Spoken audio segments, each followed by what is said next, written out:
You worked at Funimation doing shows like Dragon Ball Z. What was your job, and what did it entail? My job was initially just to be a voice actor with Dragon Ball Z. Initially, that was my responsibility. Eventually, I ended up being a voice director for the show, along with Christopher Sabat, Justin Cook, a couple other guys that were working on the series at the time, to come in and help out when they would have extra responsibilities that would keep them out of the studio. From the work that I did from doing that, they liked what I did, and they eventually let me direct more and more of the show, and I eventually got to direct almost all of the original Dragon Ball series because of it. But You have directed 2 Dragon Ball Z movies, and what makes the voice work different in a movie than on a TV show? Well, the voice work initially, I guess, when you look at it for face value, is not different.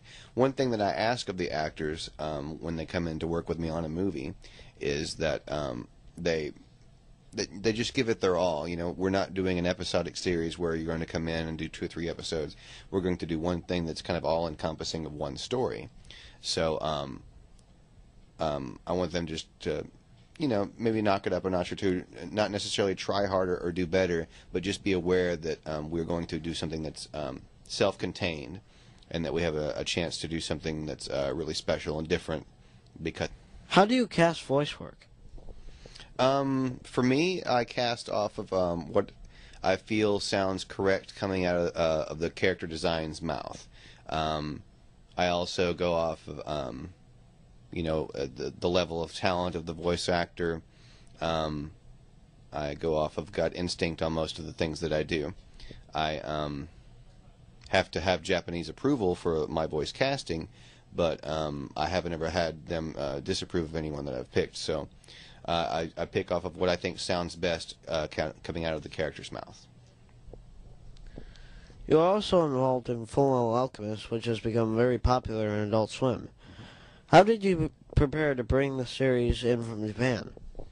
Well, luckily Funimation took care of the bulk of the bringing it into Japan for me. They asked myself and Colleen Klinkenbeard to direct the series. As far as the preparation on my end, I watched as much of the show as what was out at the time. Whenever we started dubbing it, the show wasn't even complete in Japan yet, so we were having to start it before they had wrapped their own production. Research materials could include, you know, watching the series in advance, reading through the translations, and trying to find as much in print about the show as possible. Well, thank you very much. Thank you.